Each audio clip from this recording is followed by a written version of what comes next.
Hey everyone, and welcome back. I'm Dr. Kola B. As a psychologist, I explore the complex wiring that dictates who we're drawn to. As a human navigating the often confusing landscape of modern love, I know how counterintuitive attraction can sometimes feel. Today, we need to talk about a phenomenon that causes so much self-doubt and sabotage, especially after you've survived chaotic or inconsistent relationships. The feeling that secure, available, genuinely kind people are, well, boring. You know what I mean. You've done the healing work. You've recognized the red flags of unavailability. You've consciously decided you want something healthy, stable, and real. And then you meet them. Someone who texts back consistently, communicates openly, respects your boundaries, shows genuine interest, and offers you a sense of calm. Objectively, they're everything you said you wanted, but subjectively, it feels flat. Where are the butterflies? Where's the intense longing, the edge of your seat anticipation? Instead of excitement, you feel a strange sense of boredom, or maybe even suspicion. You start thinking, is something wrong with me? Am I just not capable of appreciating healthy love? Maybe I thrive on drama? I'm here to give you the clinical, unvarnished truth. You are not broken. Your feelings are not wrong, and you do not secretly crave drama. What you are experiencing is the completely normal, albeit deeply uncomfortable, neurological and psychological recalibration that happens when a nervous system wired for chaos finally encounters peace. Today, we're going deep into the science of why safety can feel boring at first, how your brain chemistry plays a role, and how you can learn to recognize and eventually crave the profound excitement of calm, secure love. 1. The chaos addiction, your brain on dopamine versus oxytocin. Let's start with the brain chemistry because this is fundamental. As we've explored in previous episodes, especially SO3-E01 and SO2-E02, relationships characterized by inconsistency, unavailability, or high drama create an addictive cycle fueled primarily by dopamine. Remember, dopamine isn't just about pleasure, it's the seeking, anticipation, and reward chemical. The unpredictable nature of these relationships, the highs after the lows, the intermittent reinforcement, keeps your dopamine system firing on all cylinders. You're constantly seeking the next hit of validation, the next moment of connection. That neurological chase feels like intense passion, excitement, and chemistry. Your brain literally becomes addicted to the uncertainty. Now enter the secure, available partner. They offer consistency, they offer reliability, they offer calm. These behaviors don't trigger massive, unpredictable dopamine surges. Instead, they foster the release of different neurochemicals, primarily oxytocin and vasopressin. These are often called the bonding or attachment hormones. They promote feelings of trust, safety, connection, and calm contentment. Here's the crucial difference. Dopamine from chaos feels like excitement, intensity, craving, highs and lows. It's a roller coaster. Oxytocin, vasopressin from security feels like calm, safety, trust, contentment, peace. It's steady ground. To a brain that has adapted to surviving on the dopamine roller coaster, the steady ground of oxytocin can feel jarringly different. It doesn't provide that familiar jolt of adrenaline or anxiety. And because your system has mistakenly learned to equate that jolt with love or passion, its absence feels like something is missing. It feels boring. You are not bored with the person. Your brain is experiencing withdrawal from the chaos. It's like switching from sugary energy drinks to calm, nourishing water. Initially, the water might taste bland until your palate adjusts. I want to pause here, because if you have ever met someone genuinely good for you and felt that confusing lack of spark, if you've ever doubted a healthy connection simply because it felt too easy or too calm, go ahead and hit that like button. It's a powerful acknowledgement that this internal conflict is real, chemical, and a common part of the healing journey. 2. The familiarity trap, when your blueprint equates love with anxiety.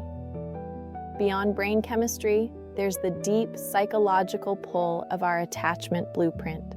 As we discussed in episode 1, our early experiences shape what love feels like to our subconscious.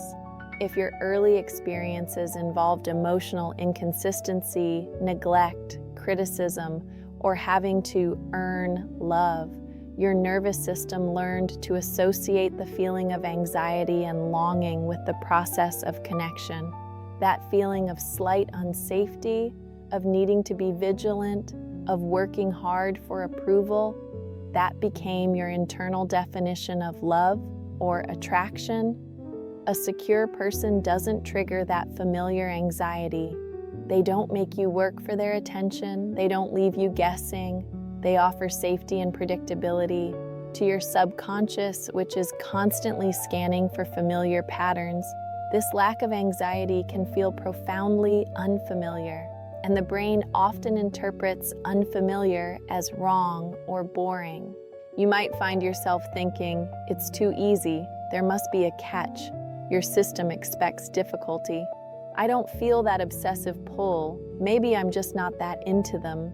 You're mistaking lack of anxiety for lack of interest. They're too nice. It feels fake. Your system is suspicious of uncomplicated kindness. You're not actually bored with them. You're uncomfortable with the absence of the familiar struggle. Your nervous system is saying, wait, where's the part where I have to prove myself? Where's the chase? This doesn't feel like the love I know. And if you recognize this pattern in yourself, if you're ready to stop letting old blueprints sabotage potentially healthy connections and learn to find the profound excitement in peace, then I invite you to hit that subscribe button. Consider it a commitment to upgrading your internal definition of love. 3. The healing shift, learning to tolerate and eventually crave calm. So how do you navigate this? How do you move from finding security boring to finding it deeply desirable? It's a conscious process of retraining your nervous system and reframing your perspective. Step 1, acknowledge and validate the feeling without acting on it. The first step is simply to notice the feeling. This feels a bit boring, flat, suspicious, without judging it or immediately taking it as a sign to run. Validate it. Okay, my nervous system is used to chaos, so this calm feels unfamiliar right now. That's understandable. Awareness creates space between the feeling and your reaction. Step 2, redefine chemistry and excitement. Consciously redefine what you're looking for. Shift your definition of chemistry away from anxiety and intensity. Start defining it as comfort. How easy is it to be yourself around them? Respect. Do they listen? Do they value your opinions? Do they honor your boundaries? Consistency. Do their actions match their words over time? Safety. Do you feel emotionally safe to be vulnerable, even if vulnerability itself still feels scary? Ease. Does the connection flow naturally, or does it feel like constant effort? Start seeing these qualities as the real spark. The slow burn is often more sustainable and ultimately more exciting than the initial explosion that quickly fades. Step 3, focus on how you feel. After, not just during, the dopamine high of chaos often leaves you feeling drained, anxious, and insecure afterward. Secure connections might feel less intense during the interaction, but notice how you feel after spending time with them. Do you feel calmer, respected, seen, energized, peaceful? Start valuing the afterglow of peace over the adrenaline of the chase. Step 4, practice tolerating calm, mindful presence. When you're with a secure person and things feel calm or normal, consciously practice staying present with that feeling. Notice the lack of anxiety. Label it. This is safety. This is peace. Intentionally associate the feeling of calm with positive qualities like trust, reliability, and security. It's like acquiring a taste for healthy food. It takes conscious repetition. Step 5. Appreciate secure behaviors as strengths. Reframe secure behaviors. Consistency isn't boring, it's reliable. Clear communication isn't unexciting, it's respectful. Emotional availability isn't weak, it's courageous. Respecting your boundaries isn't lack of passion, it's integrity. Start celebrating these qualities as the deeply attractive foundations they are. Step 6. Give it time. Neuroplasticity needs repetition. Rewiring your nervous system takes time and repeated positive experiences. Don't expect to feel instantly comfortable with calm if you've spent years thriving on or surviving in chaos. Be patient with yourself. Allow the corrective emotional experiences, as discussed in S2E08, with a secure person to slowly build new neural pathways. 4.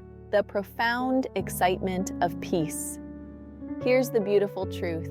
As you heal, as your nervous system regulates, as you internalize your own worth, your definition of excitement will change. Peace stops feeling boring and starts feeling profoundly satisfying. Safety stops feeling suspicious and starts feeling like home. Consistency stops feeling flat and starts feeling like the sexiest quality imaginable.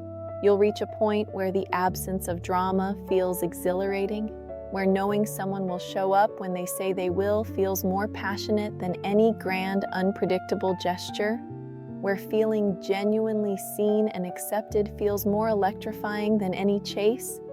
That is the quiet, sustainable excitement of secure love. It might not be a roller coaster, but it's the feeling of standing on solid ground, looking out at a beautiful, expansive future, knowing you are safe. And that, ultimately, is the greatest thrill of all. This is Dr. Cola B. Thank you for being here and having the courage to explore this counterintuitive part of the healing journey. If this message normalized your experience or gave you hope for finding excitement and peace, please like this video and subscribe to the channel if you haven't already. Don't forget to hit that notification bell. And remember, be patient with your process. Your brain is learning a new language, the language of safety. It might feel foreign at first, but it will eventually become your native tongue. I'll see you next time.